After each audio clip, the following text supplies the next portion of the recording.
Hey, salut à tous et à toutes! C'est Okami22. Tout d'abord, j'aimerais vous souhaiter la bienvenue sur ma chaîne et si cette dernière vous plaît, n'oubliez pas de vous abonner, cela me ferait un grand plaisir. Donc, pour ma première vidéo, je vous ai fait le top 10 des morts les plus bizarres. Numéro 10. Debbie Mills Newburton. 99 ans et 364 jours. Elle est morte percutée par la camionnette du pâtissier qui a porté le gâteau d'anniversaire de ses 100 ans. On dirait que les chiffres 100 lui portent malheur à mamie, hein. Numéro 9. Un notaire de 39 ans, Gary Hoyt, en bas du 24e étage de l'immeuble Bank Tower à Toronto, en démontrant la solidité des vitres à des étudiants. Son coup d'épaule brisa la vitre et il passa à travers. Elles sont pas aussi solides que ça, ces vitres. Numéro 8. Javier Alasso a été assassiné par son propriétaire Crick Weston. Celui-ci pris de colère quand il apprit que Javier n'avait pas payé son loyer depuis 8 ans, lui assénant un coup de lunette de WC mortel. Toujours payer son loyer, hein. Numéro 7. Mahmoud Folly, un jeune barman de 22 ans, a eu le tort de débarrasser trop vite un verre non vidé d'un gangster, qui l'obligea sous la menace à avaler 27 litres de Coca-Cola. Le pauvre. Numéro 6. Paul Stiller et sa femme sont hospitalisés en septembre à Andover Township, blessés par un bâton de dynamite qui a explosé dans leur voiture. S'ennuyant à bord de leur voiture à 2 heures du matin, ils ont voulu allumer un bâton de dynamite et le jeter par la fenêtre pour voir ce que ça faisait.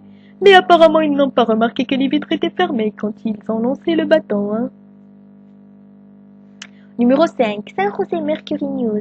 Un homme matraquait le pare-brise de la voiture d'une ex-fiancée avec un fusil et une balle partie et le tua net. Numéro 4.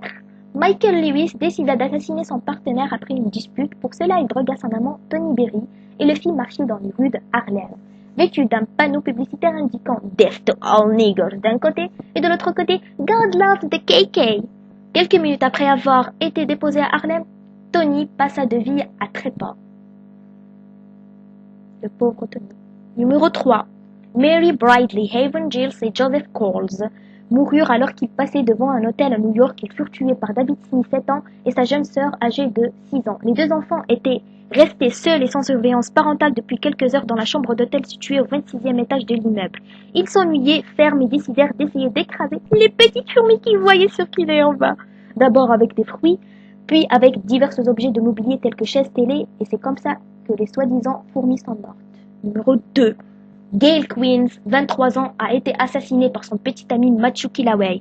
Killaway était employé soigneur dans un zoo et avait convié sa petite amie à venir assister au repas des lions. Matthew Killaway amena sa petite amie dans un local vitré d'où il lui avait-il garanti qu'elle aurait la meilleure vue sur le repas des fauves. Tout à coup, la jeune fille aperçut des gens à l'autre côté de la vitre. Elle frappa le verre et leur criant qu'il se trouvait du mauvais côté de celle-ci.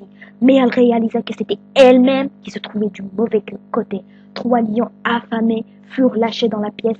Gail décède 2 jours plus tard dans un hôpital des suites de ses nombreuses blessures. Numéro 1.